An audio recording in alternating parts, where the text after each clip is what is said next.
Hello friends, welcome back to mixture పొట్లం channel. నేను మీ లోకేష్ని. ముందుగా మన ఛానల్కి ఎవరైనా కొత్తగా వచ్చి ఉంటే వెంటనే ఓటీటీ మూవీ రివ్యూస్ కోసం లేదా వెబ్ సిరీస్ రివ్యూ కోసం లేదా మూవీ సజెషన్స్ కోసం అయినా సరే మన ఛానల్ అయితే సబ్స్క్రైబ్ చేయండి.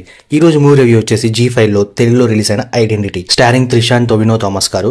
ఈ మూవీకి ముందు నుంచే చాలా హైప్ ఉంది, చాలా మంది బాగుందని కూడా అన్నారు. సో ఓటీటీలో రిలీజ్ అయినాక ఈ మూవీ చూసాక నా ఒపీనియన్ వచ్చేసి బాగుంది, బట్ నాకైతే ఓన్లీ ఫస్ట్ హాఫ్ వరకే మూవీ నచ్చింది and second half is average అని నా ఒపీనియన్ అండ్ అన్నెసెసరీ కూడా అనిపించింది. మూవీలో ఫస్ట్ 40 minutes చాలా ఎంగేజింగ్ గా ఉన్నా కూడా తర్వాత జరిగేదంతా కూడా ఒక కైండ్ ఆఫ్ డిస్ట్రాక్షన్ ఉంటుంది. క్యారెక్టర్స్ నుంచి కూడా అసలు కనెక్ట్ అవ్వము. బేసిక్ గా ఏంటంటే ఆ ఫస్ట్ 40 minutes లో క్రియేట్ అయిన excitement and curiosity second half లో అది క్యారీ అవ్వదు. అసలు ఫస్ట్ హాఫ్ తోనే సినిమా అంతా తీయచ్చు అనిపించింది, but they have added additional story and excessive twist to the second half which is unnecessary. Identity అనే కాన్సెప్ట్ ని టోటల్లీ వేస్ట్ చేశారు అనిపించింది అండ్ త్రిష గారి రోల్ కి అసలు ఇంపాక్టే లేదు ఈ మూవీలో. స్టోరీ లైన్ వచ్చేసి హరణ్ శంకర్ అలియాస్ టొవినో థామస్ కి ఒక పర్సనాలిటీ డిజార్డర్ ఉంటుంది, బట్ పర్ఫెక్ట్ స్కెచ్ ఆర్టిస్ట్ కూడా. అయితే త్రిష ఏమో ఒక మర్డర్ విట్నెస్ కింద ఎలెన్ జాకబ్ అనే పోలీస్ ఆఫీసర్ కి ఇన్ఫార్మ్ చేస్తుంది.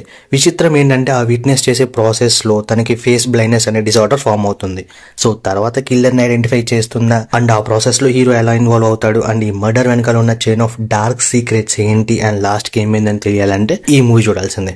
Overall re of the movie వచ్చేసి గుడ్ యాక్షన్ థ్రిల్లర్, బట్ ముందుగా నేను చెప్పినట్టు ఓన్లీ ఫర్ ఫస్ట్ హాఫ్ కోసం ఒకసారి అలా చూడొచ్చు.